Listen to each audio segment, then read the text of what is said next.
আসসালামু আলাইকুম, hello everyone, welcome back to my channel. কেমন আছেন সবাই? আশা করছি সবাই আল্লাহর অশেষ রহমতে ভালো আছেন।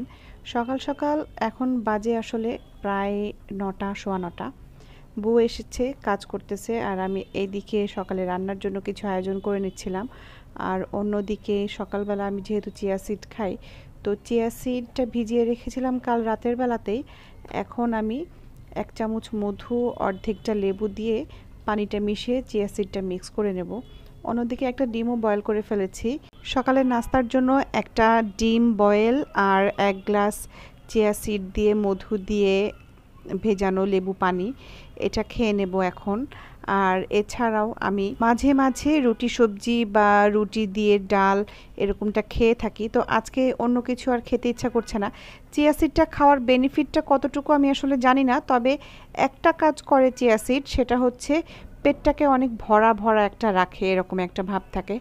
আর ডিমটা খেলে তো আসলে প্রোটিনটা কিছুটা ফিল হয়, যার কারণে ক্ষুধাটা একটু কম মনে হয়, ব্রেইনে সিগন্যাল কম দেয় আর কি। 1 মাসের মধ্যে মানুষ 20 দিন বেশি খায় আর 10 দিন কম খায়, এরকম একটা নাকি ভাগ আছে। তো সেই ভাগটা অ্যাকচুয়ালি কতটুকু কাজ করে আমি জানি না, কারণ আম্মুও বলে যে একটা মানুষ 1 মাসে 15 দিন বেশি খায়, 15 দিন কম খায়, এরকম একটা টাইম নাকি যায়। তো আমার সেই ক্ষেত্রে কয়দিন বেশি খাই কয়দিন কম খাই জানি না, তবে 15 দিন আমার কাজ করতে ইচ্ছা করে আর 15 দিন আমার কাজ করতে ইচ্ছা করে না, এরকম একটা টাইম পাস হয়।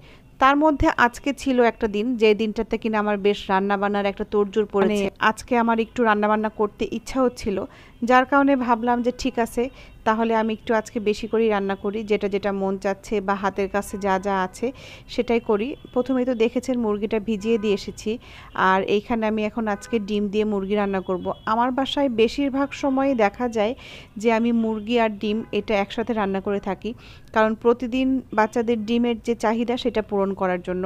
অন্যদিকে বিছানাপত্র গুছিয়ে আমি ছোট জনাকে পড়াশোনা করতে দিয়েছি, আর সে তো বাইরের দিকে তাকিয়ে আছে, স্বপ্ন দেখছে এরকম। বেডরুমের একদম বেডের সাথেই আমার জানালাটা, আর জানালার পর্দাটা সরে গেলেই আমার বেডটা দেখা যায় বা আমার পুরো বেডরুম দেখা যায়, পাশেই বিল্ডিং আছে, যার কারণে আমি বেশিরভাগ সময়ই কিন্তু পর্দাটা টেনে রাখি। আর এই কাজটা আমার মা ও আমার ছোট ছেলের একেবারেই অপছন্দ। যাই হোক, ওদিকে তাকে পড়তে দিয়ে এসে এদিকে আমি কিছুটা চিকেন ম্যারিনেট করে রেখেছিলাম। মানে কালকে রাতে বেশ 3টা মুরগি নিয়ে এসেছিলাম, তার মধ্যে হাড়হাড্ডিগুলো আজকে রান্না করব। আর এখন হচ্ছে যে কালকে ম্যারিনেট করে রেখেছিলাম কিছু চিকেন, এটা গ্রিল করার জন্য ছোট ছোট পিস করে, সেটা এখন হচ্ছে আমি বক্সে বক্সে রেখে দিচ্ছি। আমার বাচ্চাদের মাঝে মধ্যে কিছু একটা জিনিসে ক্রেভিং হয়, যেমন চিকেন ফ্রাই যদি আমি কিছুদিন করি, দেখা যাচ্ছে একটানা চিকেন ফ্রাই খেয়ে যাবে, যখন গ্রিল করব তখন একটানা কয়েকদিন গ্রিল খাবে।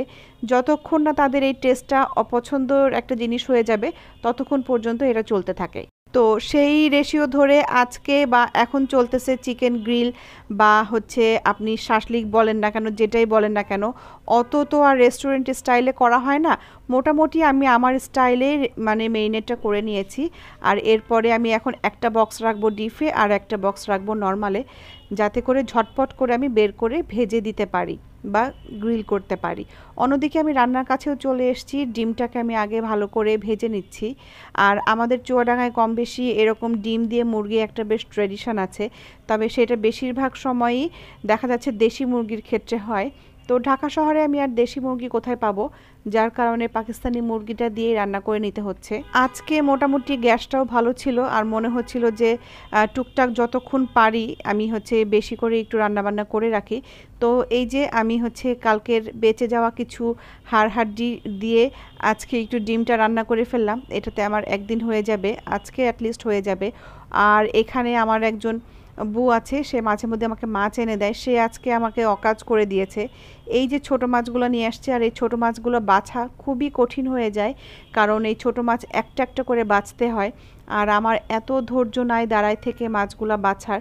তারপরেও কিছু করার নাই, যেহেতু নিয়ে আসছে আমি পানির মধ্যে ছেঁকে ছেঁকে ময়লাগুলো ফেলে দিয়েছি প্রায় মনে হয় 10 বার 15 বার। এরপর আমি এখন হচ্ছে এই মাছগুলো পানিতে ভাসিয়ে ভাসিয়ে 2টা 4টা করে করে নিচ্ছি। আমি এভাবেই করে ছোট মাছ বা কাচকি মাছটা পরিষ্কার করি, আমার কাছে মনে হয় যে এতে করে পরিষ্কারটা বেশি ভালো হয়। আর এখন যেটা রান্না করছি সেটা হচ্ছে চিংড়ি মাছ দিয়ে কলা গাছের থোর, এটা হচ্ছে ভাজি করতেছি আর কি, একটু গোটা রসুন দিয়ে। আমার কাছে এই জিনিসটা খুবই পছন্দ।